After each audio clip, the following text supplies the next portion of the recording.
120쪽으로 넘어오겠습니다. 두 번째, 대성불교의 정통성. 자, 그러니까 이게 성철 스님이 지금 이걸 정리했잖아요. 비불설의 문제, 그 다음에 그게 왜 잘못된 견해, 비불설을 주장한 사람들의 근거가 무엇이고, 근데 그분들이 잘못 보았다는 것을 지금 얘기를 했단 말이에요. 그래서 이제 그렇다면 대성불교는 어떤 입장이냐를 성철 스님이 이제 설명하고 계십니다. 천태종이나 화엄종의 원교나 선종에서도 중도를 근본으로 삼았다는 것은 앞에서 이미 살펴보았습니다. 그리고 부처님의 초전법륜이나 수타니 파다를 살펴봐도 부처님의 근본 사상이 중도임을 알게 되었으니 천태종이나 화엄종이나 선종이 부처님의 근본 사상을 그대로 이었다는 것을 완전히 증명이 됐습니다. 자, 이게 참 명쾌하죠. 성철 스님이 당신이 선사임에도 천태종이나 화엄종 논사들을, 조사들을 이제 일종의 연구해서 그 입장이 잘못된 게 아니라는 것을 지금 밝히고 있는 거예요. 여러 번 말하지만 처음에 잘 몰랐을 때는 대성불교를 의심해서 부처님이 열반하신 후에 성립되었으니 표준으로 삼을 수 없다 했습니다. 소성불교만이 진정한 불교가 아닌가 하고 연구해 보았지만 부처님의 근본 불교가 중도 이미 판명된 뒤에는 세계 불교학자들 사이에도 대성비불설론은 사라져 버렸습니다. 근데 요거는 사실은 좀 그렇진 않아요. 조금 요거는 서글픈 일인데, 성철 스님께서 이제 이렇게 자신있게 선언을 하셨는데, 지금도 남방에 가가지고, 그 니까야 안부경전을 이제 공부하고 온 분들은 공공연하게 대성불교는 왜곡된 불교라고 비난하는 분들이 있어요. 대성경전은 부처님 가르침이 아니다, 이렇게 하는 분들이 지금도 있어요. 그래서 그러니까 대성경전 자체를 부정하니까 선종은 이제 경전을 떠나서 마음을 바로 깨치는 얘기잖아요. 그러니까 그분들이 남방에서 그 초기경전만을 부처님 가르침이라고 정통이라고 딱 받드는 입장에서 보면 대성경전도 불교가 아닌데 경전 자체를 그렇게 중요시 안 보는 선종은 어떻게 보겠어요, 그분들은? 선종은 더 외도지. 그분들 선종은 더 이제 말도 안 된다 그래가지고, 특히 이제 선종이 이제 후대로 발달하면서 간화선, 화두참선법이 나오잖아요. 제가 이제 화두참선을 하고 있고, 우리 고우 스님이나 성철 스님이 화두참선을 하신 분들이잖아요. 근데 이 화두참선하는 불교를 이거는 외도라고 그러죠, 외도. 그래서 이제 사실은 우리나라뿐만 아니라 전 세계에서 지금 불교를 공부하는 사람들은 이 불교의 그 사상에 바른 안목을 갖춘 분을 공부길로 삼지 않으면 불교가 굉장히 어렵게 느껴질 수 있어요. 그래서 저는 이제 제가 고우 스님 가르침을 제가 따르고 고우 스님 가르침을 따르다 보니까 성철 스님 백일법문이 불교 입문서로서는 세계 최고다, 이런 말씀을 하셨어요, 고우 스님께서. 그래서 심지어는 고우 스님께서 성철 스님께서 당신이 이제 돌아가시기 전에 부처님께 당신이 박갑한 이유를 선문정로하고 본지풍광이라는 성철 스님 법문이 있어요. 선문정로하고 이제 본지풍광이라고 이제 일종의 해인사 큰 법당에서 상당법문, 그 사자자에 올라가서 상당법문 한 걸 모아놓은 게 선문정로 이제 본지풍광인데, 그걸 이제 법문집으로 내면서 내가 부처님께 박갑했다고 자평하신 얘기거든요. 근데 고우 스님께서는 그렇게 안 보시고, 그 선문정로 본지풍광은 너무 고준하고 너무 어려워가지고 그거를 지금 봐가지고 이해할 수 있는 사람은 진짜 안목이 높은 사람밖에 이해할 수 없으니까 고우 스님께서는 성철 스님이 오히려 박갑한 것은 백일본문이라고 평가를 하셨어요. 이 백일본문을 그 어려운 불교를 성철 스님이 낱낱이 팔만대장경을 다 정리하고 현대 과학 서적까지 쫙 해서 딱 우리가 불교에 입문하기 좋게 정리해놨기 때문에 성철 스님 백일본문이야말로 부처님께 박갑한 것이다, 이렇게 평하신 거거든요. 그래서 제가 도마님들께 그 말씀을 전해드리고 싶어요. 그럴 정도로 이 책이 이 귀중한 책이고 세계적인 가치가 있는 책이에요. 그래서 앞으로 저는 그렇게 봅니다. 앞으로 이제 세계 불교에서 이 한국 불교가 굉장히 저는 할 일이 많다고 보고 있거든요. 그 중에 두 가지 근거가 있는데, 하나는 저는 한국 불교는 이 백일본문이 있기 때문에, 이 백일본문은 지금 세계 불교가 남방 불교와 북방 불교로 크게 나눠져 가지고 약간 보이지 않게 갈등을 하고 있어요. 근데 성철 스님은 이 남방 불교와 북방 불교 선종까지를 다 회통을 하고 있거든요. 그러니까 세계 전체 불교를 회통할 수 있는 게 이 백일본문에 정리되어 있다는 거죠. 첫째고, 두 번째는 화두참선입니다. 화두참선. 이 화두참선은 세계 불교 사상 문화 모든 문파를 아울러서도 불교의 근본이 이제 중도인데, 이 중도를 언어와 문자를 떠나가지고 화두를 통해서 바로 중도를 체험하고 바로 실천하는 방법을 제시해 놨어요. 그러니까 우리가 복잡한 경전이나 복잡한 어떤 책을 통해서 공부하는 게 아니라, 그 경전과 어록도 해야 되지만 가장 쉽게 불교를 체험하는 방법이 화두라는 거죠. 화두. 말 한마디 그 하나만 참선하면은 바로 중도를, 부처님이 깨달음 세계를 본인이 체험할 수 있다고 제시했으니까, 불교를 어찌 보면 가장 쉽게 체험할 수 있는 길을 제시했기 때문에 저는 이 한국 불교가, 한국 가나선이 앞으로 세계적으로 기여할 바가 많다는 거거든요. 지금 남방 불교도 그렇고, 지금 서양의 불교도 그렇고, 또 이 대성 불교도 그렇고, 전부 불교 공부를 하려면 굉장히 복잡하고 어려운 그 책들을 단계별로 공부를 해야 되는데, 우리는 화두 하나면 된다는 입장이니까 쉽죠. 쉬워요. 쉬운데 이제 문제는 이 화두가 쉽고 간명한데, 이제 이 화두가 잘 되려면 이제 교리를 좀 이해해야 되는 거죠. 부처님 가르침을 좀 이해해야 돼요. 부처님 깨달음이 뭐고 중도가 뭔지를 일단은 이해를 해야 돼요. 그래서 이해를 하면 여러분들이 이제 불교의 세계관과 가치관이 정립이 되면 여러분들의 눈이 형성이, 정견이 되면서 이 지혜가 열리면서 이 세상을 보는 안목이 좀 갖춰질 겁니다. 자, 그래서 이제 그 얘기를 이제 말씀드리고요.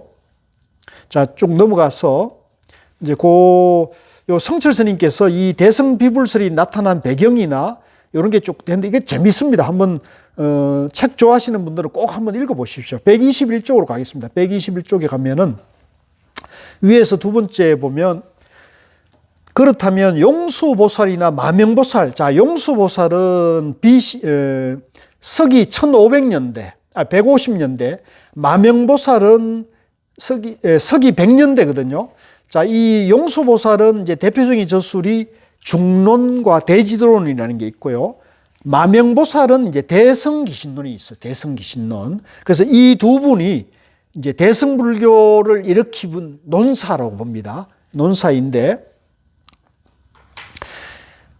대성비불설을 주장하는 사람들은 대성불교는 용수보살이 만들었으므로 대성불교는 용수보살의 불교이지 부처님 불교가 아니라고 주장했습니다.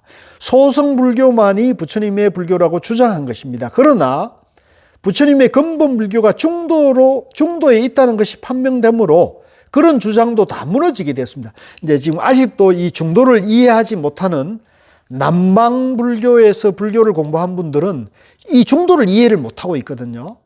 그분들은 중도를 이해를 못하니까 불교와 부처님의 근본 사상을 뭐라 그러냐면 팔정도 사성제 삼법인이라고 얘기를 해요.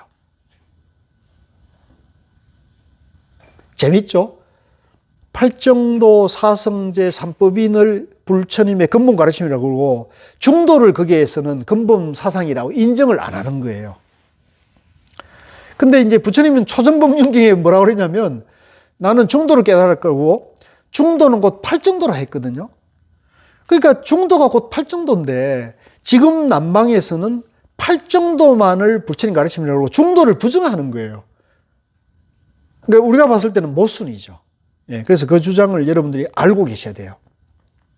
자, 그 다음에 밑에 문단으로 내려가지고 용수보살이 대성불교를 주창한 근본 뜻은 근본불교가 중도잖아요. 근본불교 복구운동이었습니다. 어째서 복구운동을 하는가? 부처님이 열반에 드시고 난 뒤 세월이 지나면서 제자들이 각지로 흩어져 살면서 각자의 교리를 주장하게 되었는데 이 시대를 불교사적으로 부파불교 시대라 합니다.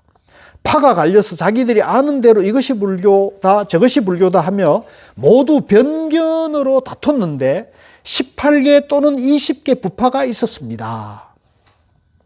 이게 이제 우리 불교 사상사에서 좀 아픈 부분인데요. 우리도 그렇잖아요. 이제 성철 스님이나 우뚝한 큰 스님이 가면 그 제자들에 가면은 불교가 좀 희미해지거든요. 그 가르침이 좀 희미해지잖아요. 마찬가지로 부처님도 떠나시고 난 다음에 한 100년, 부처님 열반이 되시고 100년 뒤 되니까 부처님 가르침이 희미해지면서 이게 불교다, 저게 불교다 서로 갈등이 생긴 거예요. 그러니까 이제 18개 내지 20개 분파가 생겨가지고 이제 서로 시비를 하는 시대를 우리가 불교사적으로 부파불교 시대라 그래요. 자, 그 다음에 그 밑에 분단으로 내려가지고요. 문단으로 용수보살이 대승불교 사상을 선전하고 나선 뜻은 파사현정, 즉 삿된 것을 부수고 바른 것을 드러내기 위한 것입니다. 유견 아니면 무견인 소승불교의 삿된 견해를 부숴버리고 부처님의 중도 정견으로 바로잡기 위해서 용수보살이 나선 것입니다. 이것도 학자들이 모두 인정하는 부분입니다.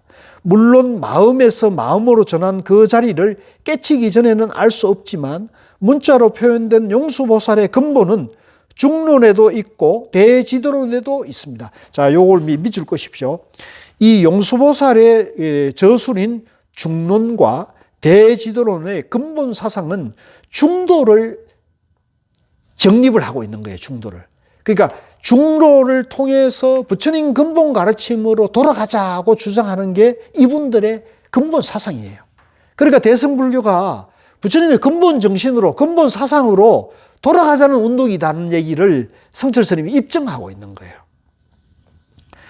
그래서 이제 우리도 사실은 이제 불교를 좀 깊이 공부하는 사람은 이 중론과 대지론 공부도 또 해야 되는 거예요. 공부할 거리가 많죠. 공부할 거리 참. 근데 이 중론과 대지론은 좀 어렵습니다. 그래서 여러분들이 지금 101번문 보면 어렵다고 느끼잖아요. 근데 이 중론과 대지론은 101번문보다 훨씬 어렵기 때문에. 근데 여러분들이 101번문을 특히 101번문 상권의 이 부분을 한 두세 번 정도 읽었고 제 강의를 들으면 어느 정도는 이해를 하시거든요. 그 중도가 어느 정도 이해된 분들은 중론, 대지론을 보셔도 크게 어렵진 않아요. 이해가 돼가지고요. 남편이 되게 자기 주장이 엄청 강해요. 그럼 말 한마디에 저 속으로 혼자 이렇게 해석을 하게 되더라고요. 박수 쳐줘야겠네. 그래서 아까 잘하시는 거예요. 교수님이 말씀하실 때 제가 웃음이 떠나지 않는 게 거의 상상이 돼가지고. 그렇죠. 잘. 그렇게 보면은 그게 느껴요. 그렇죠. 그전에는 그걸 몰랐는데. 그렇게 바로 그렇게 하시죠. 저도 그랬거든. 저도 공부하면서 그런 거였는데 이제 우리 그 선생님처럼 보살님처럼 지금 누가 얘기한 걸 들었을 때 저 양변에서 하는 얘기인데 이제 이 손바닥만 보고 손등은 못 본 얘기인데를 우리가 느낄 수가 있죠. 그죠? 이제 자기 견해만을 옳다고 집착해 버리면 그래. 그러니까 항상 우리가 남들과 대화할 때 나는 이렇게 본다 할 때 자기 견해가 옳다고 집착하게 되면 사실은 문제가 생길 소지가 있는 거예요. 내가 정확하게 알았을 때는 나는 이렇게 본다고 얘기할 수 있지만 그게 정확하지 않을 때는 나는 이렇게 보는데 네 얘기가 옳을 수도 있어. 이렇게 열어줘야 돼. 여지를 열어줘야만이 우리가 좋은 인간관계, 좋은 소통할 수 있는 것이 되는 거거든요. 그래서 지금 우리 부처님의 이 중도 설법을 듣고 이 성철 스님 101번문을 통해 가지고 중도가 어느 정도 이해되면 이게 삶에도 굉장한 지혜로 나타나는 거예요. 아주 잘하셨습니다. 보람을 좀 느끼겠네요. 저도. 여기 오시는 보람 느끼죠? 예, 잘 오셨어요. 그렇게 되면 공부가 즐거워지는 거예요, 이게 어려운 게 아니라, 이게 생활에 유용한 거고, 부처님의 깨달음이 우리 생활에서 지혜를 나타내는구나 하는 거죠. 자, 그리고 이제 그 중론, 대지론이라는 게 있다는 정도만 알고요. 여기서 뭐 우리가 그까지 깊이 들어갈 필요는 없어요. 자, 그 다음에 이제 123쪽에 보면, 123쪽에요. 위에서 세 번째 문단에 보면, 불교를 시대사적으로 원시불교, 부파불교, 대승불교로 나눕니다. 요거는 이제 우리가 상식적으로만 알고 계세요. 이게 좀 어려운 얘기인데, 그러니까 불교가, 우리가 지금 불교가 이제 불기 2567년이거든요, 원래가. 또 불교는 불기가 부처님 열반해를 기준으로 삼았어요. 그러니까 부처님 돌아가신 지 원래가 2567년인데, 불교가 너무 오래됐잖아요, 역사가. 그러니까 불교 안에 굉장히 시대적으로 다양한 시대가 있었어요. 그래서 원시불교는 이제 다시 부처님 당시에 직계 제자들이 있었던 부처님 돌아가신 후 30년까지를 대개 근본불교. 그러니까 이 근본불교가 가장 부처님의 원음이 근본 사상이 기록된 시기라고 볼 수 있죠. 그래서 그걸 우리가 이제 근본불교 또는 근본 사상이라 그래요. 그래서 우리가 백일본문이 이제 상중하 세 권으로 됐는데 중권은 중국 불교고요. 이제 하권은 선종 사상이에요. 그래서 중권 하권은 공부하지 않고 우리는 근본 불교 시대까지만 공부를 할 거거든요. 왜냐하면 그 나머지도 다 똑같기 때문에 우리가 복잡하게 뭐 그렇게 공부할 필요 없고 근본 불교 시대만 공부를 한다. 그 다음에 이제 부처님께서 열반에 드신 후 100년까지를 원시불교로 합니다. 그러니까 부처님 돌아가신 지 100년까지를 원시불교, 30년까지를 근본불교 이렇게 한다는 거죠. 부파불교란 곧 소성불교에서 불멸 후 1세기부터 대승불교가 일어나기까지의 400~500년 사이를 부파불교 시대로. 이제 여기 불교가 분열된 시대예요. 불교가 분열 시대. 그래서 이 분열된 시대를 남방은 그 부파불교의 그 전통이 남방은 그대로 전승돼 가지고 설일체 유부라는 전통이 주류가 됐어요. 남방은. 근데 우리는 이제 대승불교가 북방은 대승불교가 주류가 됐습니다. 대승불교는 이제 기원전 1세기부터 일어난 새로운 불교 운동을 말합니다. 이제 그렇게 이해하시면 되고요. 자, 그 다음에 이제 124쪽으로 넘어와 가지고요. 자, 결론입니다. 124쪽의 결론. 두 번째 문단에 보면 불교의 최고 원리는 대승불교에서 볼 때도 중도에 있고 또 선종에서 볼 때도 중도에 있다는 것은 분명합니다. 대승비불설의 입장에서 보면 근거 없는 소리 아닌가 할 수 있지만 절대로 그렇지 않습니다. 가장 오래되고 정확한 초전법륜이라든가 수타니파다에서도 또 제가 이제 요즘 법구경을 제가 좀 그 여름에 읽었는데 법구경도 보니까 전부 중도법문이더라고요. 그래서 성철 스님께서는 이렇게 짧게 했는데 수타니파다나 법구경이 전부 중도법문이에요. 부처님은 분명히 중도를 정등각했다고 선언하셨습니다. 그래서 불교의 근본은 중도라는 것은 억천만급이 지나도 흔들릴 수 없는 근거를 갖게 된 것입니다. 자, 그런데 말이에요. 이 문제는 지금 세계 불교 문화권에서 이 중도를 불교의 근본으로 알고 있는 불교 지도자들이 얼마나 있을까요? 이게 지금 문제예요, 이게. 제가 봤을 때는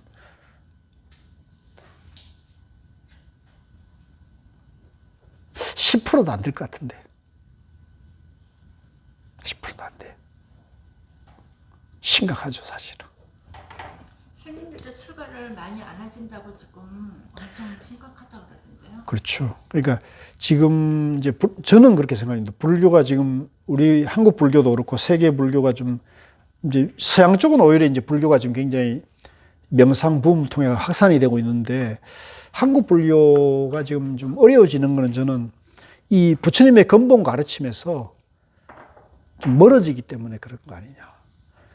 부처님 근본 가르침으로 이게 중심을 잡고 이게 생활의 지혜로 나타나면 이 불교가 생활에도 지혜롭고 또 인류의 이 부딪힌 모든 갈등의 문제를 전쟁의 문제를 해결할 수 있는 지혜가 이 중도에 있는 거거든요. 지금 예를 들면 지금 우리 한국 사회가 정치적으로 첨예한 갈등을 빚고 있잖아요. 그죠? 진보, 보수, 좌우, 여야 막 서로 지금 죽이니 살리니 이렇게 하고 있잖아요. 이게 참 한 나라 이 한민족의 이 저건데도 이렇게 부딪히는데 이거를 우리가 해결하려면 중도 불교 사상, 불교 지혜가 필요한데 정작 불교 지도자들이 중도를 참 안타까운 일이죠. 중도로 이제 그런 것도 중재하고, 그죠? 세속 정치도 중대하고, 또 경제적으로도 좀 양극화가 되잖아요. 잘 사는 사람들은 어마어마하게 잘 살지만, 중산층도 지금 와야 되면서, 이제 지금 어려운 사람들이 지금 더 양극화되고, 또 서울과 지방의 격차도 양극화되고, 그러니까 삶이 어려워지니까 젊은 사람들이 결혼하지 않으려고 그러고, 결혼했어도 아이 안 낳으려고 그러고. 사실은 이게 지금 인류뿐만 한국 사회가 지금 사실은 쇠매의 길로 급격하게 지금 가고 있는 거거든요. 근데 이런 문제를 해결하려면 저는 중도의 지혜를 빌려야 되는데, 우리 불교 지도자들도 중도에 대해서 너무 안타깝고, 사실은 제가 속으로 눈물이 나는데 웃지 않을 수 없고 그렇습니다. 그래서 이제 저는 하여간 그렇습니다. 뭐 누가 알아주나 몰라주나 불교는 근본이 중도고, 이 중도를 공부해서 우리가 내 마음 속에서 지혜를 밝히면 내 마음 속에서 지혜롭게 행복하게 살아갈 수 있는 원리가, 안목이 나온다. 이제 이렇게 말씀을 드리고, 그래서 그런 운동을 좀 하고 싶어요. 저는 중도 운동을 좀 하고 싶다, 이런 말씀 드립니다. 자, 그 다음에 125쪽으로 넘어오겠습니다. 자, 125쪽은 이제 제4장 중도 사상의 독창성인데요. 자, 이거는 진짜 요거는 성철 스님의 창조적인 안목이 돋보이는 얘기예요. 자, 이거는 제가 이제 시간이 없어서 대략적으로 해설만 할게요. 자, 과연 그러면 부처님이 중도를 깨달았다 했는데, 인류 문명사에서 보면 수많은 종교, 철학, 사상가들이 출연했잖아요. 그러면 그 수많은 종교, 사상, 철학가들 중에 부처님이 깨달은 중도 사상이 과연 부처님의 독창적인 사상이냐, 아니면 그 비슷한 사상이 있었느냐, 이걸 지금 얘기하자는 거예요. 그래서 성철 스님 보시기에는 뭐냐면, 이제 먼저 126쪽에 보면 전변설과 적치설이 나와요. 요거는 뭐냐면, 이제 고대 인도, 부처님이 태어난 고대 인도가 사상적으로는 어마무시한 그런 사상적인 흐름이 나타났었어요. 그래서 이제 부처님 당시에도 육사외도로 해서, 이제 이 일반 사상계는 육사외도가 이제 주류가 됐는데, 이 육사외도들은 쉽게 말하면 유물론자들이 유물론자. 반면에 브라만 있죠. 바라문들이 있죠. 바라문. 이제 부처님 당시에 바라문 계급, 브라만교가 지배 계급이 돼서 제사장 계급이 되고, 그 다음에 크사트리아, 수드라, 히드라 이렇게 해가지고 사성 카스트 제도를 해서 인도를 지배했는데, 지금도 인도에는 카스트 제도가 잔재가 남아있다 그러죠. 강하게 남아있다 그래요. 그런데 이제 부처님이 볼 때는 이 브라마는 전변설을 여기서 뭐라면은 창조설을 말합니다. 창조설. 누가 이 우주를 창조했다는 거예요. 요게 이 전변설하고 똑같은 입장이 서양에서 출현한 기독교 아시죠? 기독교는 이 우주를 누가 창조했다 그래요? 하나님이 창조했다 그러듯이 인도에서는 브라만이 이 세상을 창조했다고 보는 거예요. 그래서 이 창조설은 인도의 브라만이나 기독교나 똑같아요. 근데 인도에서 이제 이 창조설에 반대한 종파가 육사외도인데, 이 육사외도는 뭘 주장했냐면, 이 우주는 물질밖에 없다는 거예요, 물질. 그래서 이 물질이 이제 모여가지고 인간이라는 정신적 작용을 일으켰는데, 이 정신이 지금 괴로움을 느끼고 하는 것은, 쾌락을 느끼는 것은 이건 정신이 오염됐다. 물질이 오염됐다고 하는 거예요. 그래서 이 물질이 오염된 이 정신을 인간 안에서 이 오염된 물질을 고행을 통해 가지고 이거를 다 쫓아내야 된다고 보는 거예요. 빼내야 된다고 해요. 그래서 옛날에 우리가 빨래터에 가면 빨래터에서 빨래 방망이로 그 더러워진 오염된 옷을 세탁하잖아요. 두들겨 패면 어떻게 돼요? 그 때국물이 빠져나가잖아요. 똑같이 이 육사외도에서 이 유물론자들은 내 이 육신이 오염된 것을 내가 고행을 통해 가지고 나를 가약을 하면은 이 이제 오염된 그 정신이 다 이제 빠져나갈 것이다. 유물론자들이죠. 그래서 요가 같은 거, 그런 고행을 얘기해서, 그래서 이런 모든 것은 전부 부처님의 중도설, 부처님은 뭐냐면 고행도 떠나고 쾌락도 떠나야 하는 중도설을 주장했기 때문에 이게 아니다는 거고, 또 부처님께서는 누가 이 세상을 창조했느냐라면 이 창조설을 부정했어요. 이 세상은 누가 창조한 것이 아니다. 이 세상은 인연으로, 연기로 존재한다 그랬어요. 연기로. 그래서 이제 브라만이나 기독교에서 말하는 창조설을 부처님은 부정을 합니다. 그러면 불교는 이 세상을 어떻게 봅니까? 연기로 존재한다. 인연으로 존재한다는 거예요. 이 불교는 자연의 인연으로 존재한다고 보신 거죠. 그래서 이제 두 번째 중도설을 이제 부처님이 이제 주장을 하시고 깨친 거죠. 깨친 거. 그 다음에 그러면 이제 128쪽에 보면 맨 밑에 문단에 보면 그러면 인도에서 이제 부처님이 중도 사상을 깨달았는데 중국에 보면 그 중용이라는 가르침이 있잖아요. 중국에 보면 유교 사서상경에 보면 중론이라는 책이 있거든요. 그러면 그 중용과 중도가 같지 않느냐라고 보는 분들이 굉장히 많아요. 심지어는 이 철학자들도 중용과 중도를 구분하지 못하고 같은 걸로 철학하시는 분들 해석한 분도 있고요. 또 심지어는 불교계에서도 불교의 스님들이나 불교학자들도 중도와 중용을 같다고 주장하는 분이 있어요. 그래서 얼마 전에 어떤 불교신문에 칼럼을 쓰는 분이, 그분이 이제 철학자인데 중도와 중용을 비교해가지고 같은 것처럼 이렇게 글을 써놓은 거예요. 그래서 내가 보고 저는 그런 거 보면 좀 속상하거든요. 이분이 불교신문에 조계종 기관지에 중도와 중용을 같다고 얘기를 하면, 야, 이걸 보는 사람이 불교신문 누구나 많이 보잖아요. 불교 스님들도 많이 보고 그러면 이거 잘못 썼다고 얘기할 수 있어야 되는데, 그거 아무도 얘기하지 않는 거예요. 그래서 제가 그 SNS에 그걸 올려놨길래 제가 댓글을 달았어요. 부처님께서는 중도와 유교에서 말하는 중용은 다른 겁니다. 왜 다른지를 제가 설명했죠. 여기 이제 이 성철 스님 말씀 그대로예요. 자, 내가 이거는 내 말보다도 성철 스님 말을 좀 더 저렇게 좀 같이 읽겠어요. 중국에는 중용이라는 것이 있습니다. 흔히 중도 얘기를 하면 중용도 중도가 아니냐고 말하는 사람이 있습니다. 그런데 중용과 중도는 다릅니다.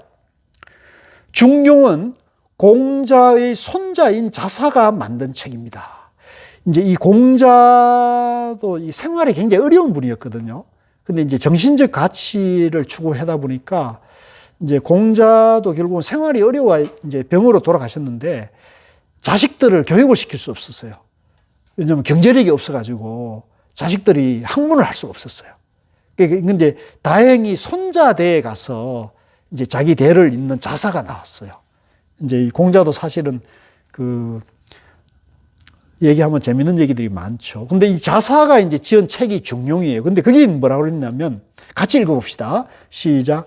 희노애락이 바라지 않는 것을 중이라 하고, 희노애락이 바라여 모두 절도에 맞는 것을 화라고 한다. 이게 이제 중화 또는 중용을 희노애락이 바라지 않는 것을 중이라 했다가 해서 희노애락이 떨어진 것이 중이 아니냐고 할 수 있는데, 누누이 말하지만 불교의 중도는 양변을 버리는 동시에 양변을 완전히 융합하는 것입니다. 이것을 쌍차상조라 합니다. 자, 보세요. 희노애락은 이제 그 인간의 가장 기본이 되는 감정이잖아요. 기쁨과 노여움과 사랑과 즐거움, 희노애락이 이제 유교에서는 가장 인간의 근본 감정이라는데, 이게 일어나지 않는 것을 중이라고 한다. 중도를 한다는 거예요. 일어나지 않는 것. 그러면 일어나지 않으면 쌍차를 말하는 거 아닙니까? 떠나는 거, 그죠? 일어나지 않는 거니까 쌍차죠. 이 쌍차만을 중도를 한다는 거죠. 근데 우리는 뭐예요? 쌍차와 쌍조, 일어남과 일어나지 않음이 자유자재한 것을 중도를 하잖아요. 그러니까 이 중용에서 중하고 불교에서의 중도는 다른 것이라는 거죠. 그래서 양변이 완전히 융합되는 것을 중도라 하는 것이지, 양변을 버리는 것만 가지고는 절대로 중도가 되지 않습니다. 어느 학설이나 종교든 간에 불교를 말하는 쌍차 쌍조를 내용으로 하는 중도는 없습니다. 쌍차 쌍조를 내용으로 하는 중도를 바로 알면 불교의 근본을 아는 동시에 불교가 다른 종교나 철학과는 근본적으로 다른 입장에 있다는 것을 확실히 알게 됩니다. 그러니까 우리 도마님들이 이 중용과 중도는 다르다.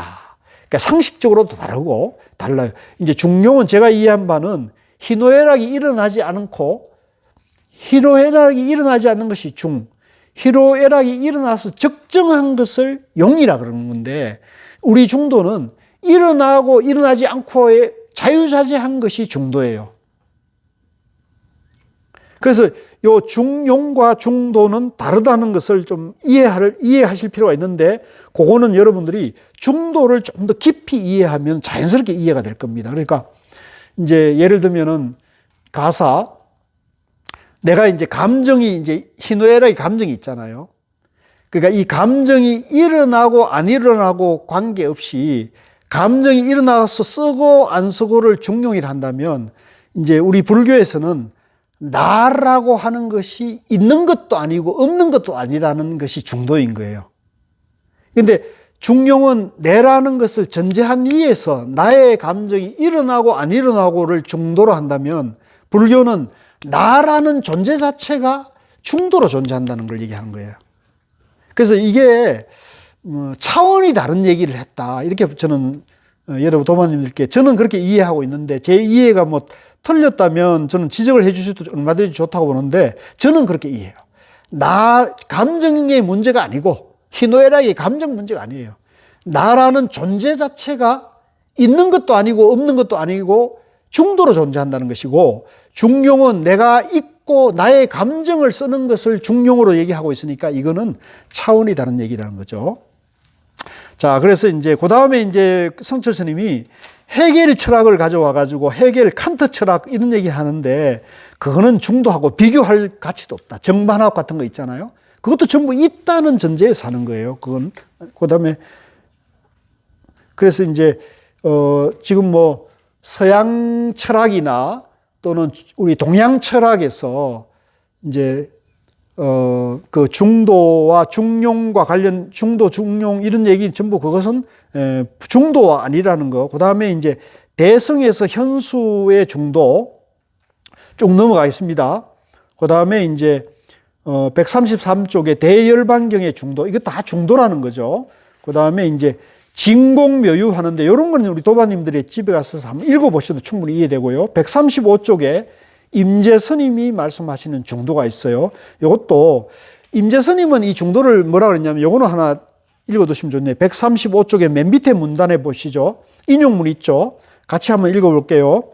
부처는 마음이 청정한 것이고 법은 마음이 광명한 것이고 도는 언제 어디서나 청정과 광명이 걸림이 없는 것이다. 그러니까 이 임재스님은 이분 참 대단해요. 이분은 이 부처님이 깨친 중도를 깨치고는 이 중도를 마음으로 또 설명하는 거예요. 이런 부분이 이제 임재스님이 이제 그 창의성이거든요. 그러니까 임재스님은 부처님이 깨달은 중도를 근본으로 하면서도 이거를 당신의 체험으로 이걸 설명하는 거예요. 즉 당신 마음이 깨끗한 거, 마음이 이제 번뇌에 물들지 않는 것을 부처라는 거죠. 그러니까 우리도 여러분들이나 저나 마음이 번뇌에 물들지 않는 우리 본래 마음이 되면 우리가 부처가 되는 거예요. 두 번째로, 그럼 부처님 깨달은 중도법은 뭐냐? 마음이 지혜가 나온 거예요. 마음이 정견을 갖춰가지고 지혜가 나와가지고 중도 정견이 지혜로 나오는 것이 바로 부처님 법이라는 거고요. 그 다음에 도는, 그러면 중도는 뭐냐? 이 마음이 항상 깨끗하고 항상 밝아가지고 어디에도 집착을 떠나가지고 사는 것을 우리가 이제 도라고 한다는 거죠. 중도가 되는 거죠. 그래서 이것도 아주 재밌어요. 그래서 임재스님 정말 대단한 분인데 얼마 전에 돌아가신 그 서강대학에서 종교학과인가 철학과에서 이제 그 기독교와 불교를 가르치신 길희성 교수님이라고 있어요.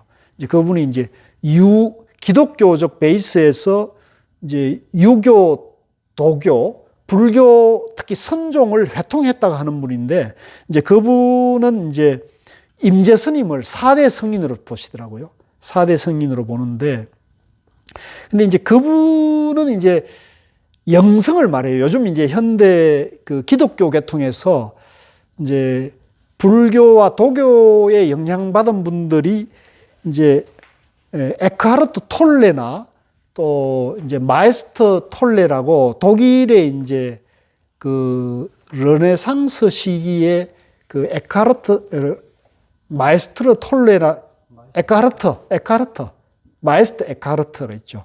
이제 그분이 이제 신부님이었는데 아주 독특한 주장을 해서 결국은 파문을 당한 분이죠. 그 로마 가톨릭에서는 파문을 당했는데 그분은 뭐라고 주장했냐면 이제 나나 우주 만물이 신성이 내재되어 있다는 거예요. 보통 지금 전통 기독교에서는 하늘에 사는 아버지가 이 우주 질서를 창조하고 주재하는 하나님이 계시다고 보는 거잖아요. 인격신으로 이제 하나님을 보는 것이죠. 하나님이 계시다고 보는데 이분은 그렇게 보지 않고 그 하나님은 하늘에 사시는 게 아니라 우주 만물을 창조하고 그 창조된 모든 존재에 내재되어 있다는 거예요. 그걸 이제 영성, 신성이라고 해석하죠. 그래서 영성이 있다는 거죠. 이렇게 해석하니까 훨씬 현대인들이 받아들이기가 쉽잖아요. 그래서 요즘 그게 약간 부각되고 있는데 전통 교단 안에서는 이 파문됐죠. 그래서 그걸 가져와 가지고 이제 기리선 교수님이 이제 그 주장을 해요. 그래서 영성과 불성이 하나다고 주장한 거예요. 그러면 교리적으로는 그 말이 논리적으로는 그 말이 상당히 유사합니다. 근데 그러면 이제 제가 이제 혹시 기리선 교수님이 계셨으면 내가 만나서 한번 물어보고 싶은데 그 교수님 보시는 영성과 불성과 신성이 있는 겁니까? 없는 겁니까? 그분들이 있다고 보겠죠. 그렇지 않겠습니까? 그죠? 있다고 보죠. 왜냐면 하나님이 내재된 것이고 하나님은 있다고 봐야겠죠. 우리 불교의 이 중도의 관점에서는 있는 겁니까? 없는 겁니까? 있기도 하고 없기도 하고. 그렇죠. 네, 정답이죠. 있는 것도 아니고 없는 것도 아니다 해야 되는 거죠. 있다 그러면 양면에 떨어지고 없다 그래도 양면에 떨어지는 거죠. 이해되시죠? 그러니까 이게 이제 그 기리성 교수님도 이 중도를 봤습니까? 못 봤습니까? 못 보신 거죠. 그러니까 그분은 그냥 부처의 성품 그러니까 이제 있다고 보고 그것을 이제 기독교 교리와 배대시켜서 해석을 한 것인데 그것은 불교 가르침이 아닌 거죠. 그래서 저는 그런 부분이 아쉽고 그래서 이제 우리가 이 중도를 공부하면 그런 것조차도 이제 보일 수가 있는 거예요. 이분들은 좀 이렇게 보셨는데 이런 면에서는 일치하지만은 이거는 중도를 아직 못 보셨구나. 그러면 불교의 근본 지혜를 아직 밝히지 못, 정견이 이제 갖춰지지 않은 거죠. 그래서 제가 이제 마침 요 얘기가 나와가지고 여러 도반님들께서 같이 공부하면 이런 재미있는 것이 있다. 이제 이런 말씀드리고요. 자, 138페이지에 가면 맺은 말이 있습니다. 요것만 하고 마무리할게요. 138쪽입니다. 쌍차, 쌍조하고 차조 동시하는 중도는 어느 종교나 어느 철학에서도 볼 수 없는 불교의 새로운 입장인데 선과 교를 일관해서 조금도 다른 길이 없음을 살펴보았습니다. 자, 여기서 이제 우리 불교의 중도가 얼마나 이게 독창적인가를 말씀드린 거죠. 또 양변이라고 하면 괴로움과 즐거움, 유와 무, 단과 상 등이 있는데 양변을 떠난 것이 중도이므로 남전과 북전 모두 불교의 근본 정맥은 중도에 있습니다. 영기니 법계니 진년이 법성이니 제1교니 구경실상이니 하는 것도 모두 여기에 성립됩니다. 자, 건너뛰었어요. 두 번째 문단으로 가서 지금까지 계속 중도를 말했다고 해서 말만 따라가면 실제 중도는 모르고 맙니다. 밥 얘기를 천년만년 해봤자 배가 부르지 않듯이 아무리 중도를 얘기해도 입만 아프고 귀만 아프지 중도는 모른다는 말입니다. 자, 요거는 제가 하나 비유를 들자면요. 이제 우리가 이제 입으로 불불불 그러잖아요. 입으로 불불불 그러고 입으로 물물물 그러고 이제 물이나 불에 대해서 수만 권의 책이나 수만 마디 말을 들어도 하루 종일 물이나 불이나 쌀 얘기를 들어도 나의 굶주림을 해결할 수 있어요? 밥 얘기를 하루 종일 들어도 말을 하루 종일 들어도 배가 부를 수 없고 밥에 관한 책을 수천 권을 읽어도 나의 한 끼 배고픔을 해결해 줄 수는 없는 거예요. 물도 마찬가지예요. 나의 이 갈증은 물 얘기를 1000번 들어도 물 얘기를 책을 100권을 읽어도 내 갈증은 해결해 줄 수 있는 거예요. 불도 마찬가지입니다. 불 얘기를 1000마디, 10,000마디를 들어도 말로 들어도 불 얘기를 100권의 책을 읽어도 그거는 실제 불하고는 전혀 상관이 없는 거예요. 그건 말일 뿐이고 글자일 뿐이거든요. 그래서 우리도 여기서 중도를 지금까지 공부하고 있는데 이 중도도 이 제 말과 또 여기 글자로 중도를 공부한다 해도 이거는 말이고 글자일 뿐이고 실제 중도하고는 아무 상관이 없어요. 그럼 실제 중도를 알려면 어떻게 되느냐? 아까 우리 보살님이 하신 것처럼 이제 누가 언짢은 얘기를 막 편견을 가지고 막 얘기한 걸 들었을 때, 아, 저게 편견이구나. 라고, 나도 저런 편견이 있을 수 있다고 자기 마음을 보는 게 바로 중도예요. 할 수 있겠어요? 못 하겠어요? 누구나 할 수 있는 거예요, 이거는. 이건 사실 누구나 할 수 있는 거예요. 그래서 이걸 이 책이나 경전이나 이제 법문이나 말에 의지해서 실제로는 우리 자기 마음을 봐야 돼, 자기 마음. 그러면 이제 우리가 굶주림도 해결할 수가 있고요. 단번에 해결할 수 있고. 마음을 잘안 보여요. 그래서 마음 보이는데. 자꾸 이제 어느 날 순간에 자기 마음도 보일 거예요. 그래서 요걸 여러분들이 멈추지 마시고 계속 해나가면 공부가 재미있어지고 생활에서 유용해지면서 아, 부처님 가르침이 이렇게 지혜로운 거구나. 이제 이렇게 아실 수 있습니다. 자, 오늘 여기까지 하겠습니다. 수고하셨습니다. 혹시 질문 있으시면 질문하셔도 좋습니다.